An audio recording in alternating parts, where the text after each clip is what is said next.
In a quiet little town along the English countryside, where the hills rolled softly and the cobblestone streets still echoed with the footsteps of the past, there lived a woman named Claire Thompson. She was 38, worked as a nurse in the local hospital, and had a reputation for being one of those people who always smiled even when she was tired.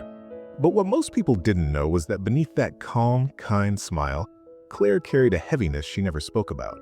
Welcome to Inspired Living. Today's story is about rediscovering strength when life feels like it's slowly slipping away. Claire's life looked perfect from the outside.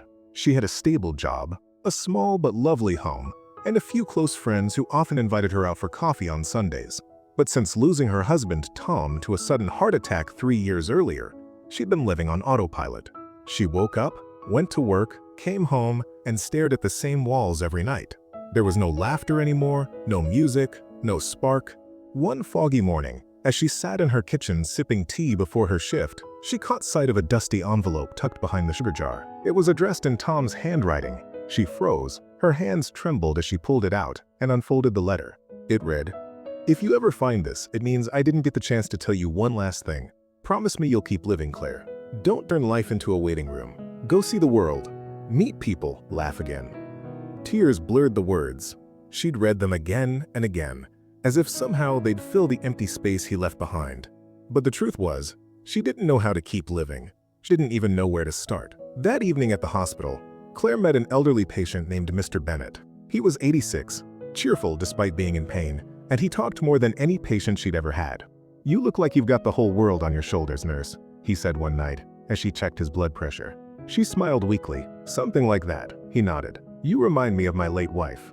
Spent her whole life taking care of others, but forgot to live for herself." If you're enjoying the story so far, take a quick moment to subscribe to Inspired Living so you never miss stories like this. Stories that remind us to keep our hearts open even when life hurts.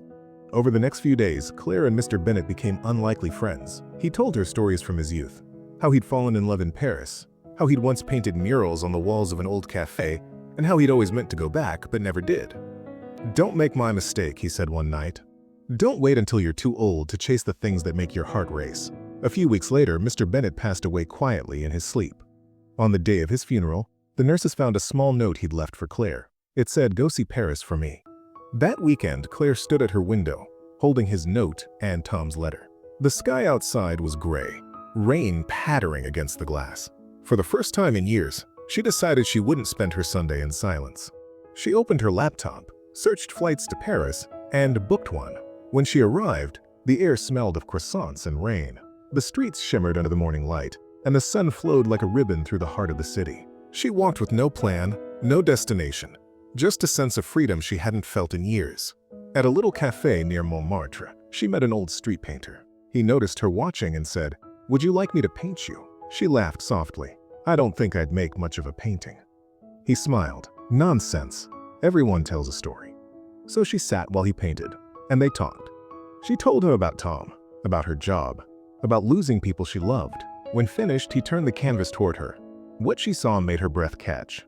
He hadn't painted her sadness. He'd painted her strength, the way she held herself, the way her eyes still carried light even after loss. "That's who you are," he said.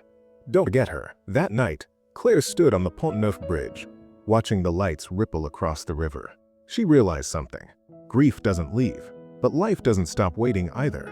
For years, she'd been frozen, afraid to move forward because she thought doing so meant forgetting Tom. But maybe moving forward was the only way to honor him. When she returned home, her friends noticed the change immediately. Her laugh came back, her smile reached her eyes again. She started painting on weekends, something she hadn't done since university. Her small living room filled with bright canvases, sunsets, flowers, faces full of life. Months later, she held a small exhibition at the hospital. Nurses, doctors, and patients came. Above one of the paintings, a golden sunrise, she'd written quote on a little card, "Don't turn life into a waiting room." People stood quietly in front of it, moved by its simple truth. That one line, born from a letter she once found behind a sugar jar, had become her way of living. In time, Claire didn't just survive. She began to live with purpose. She started a small charity fund in Mr. Bennett's name to help elderly patients reconnect with family through art and letters. Every week, she would visit patients with paintbrushes, sketchbooks, and a smile that wasn't forced anymore.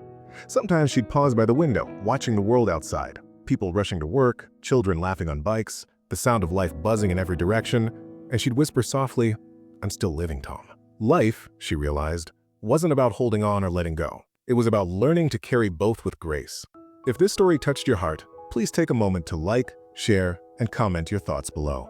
Tell us, what's one thing you want to start doing for yourself again? Thank you for watching Inspired Living. Stay hopeful, stay open, and as always, keep living inspired.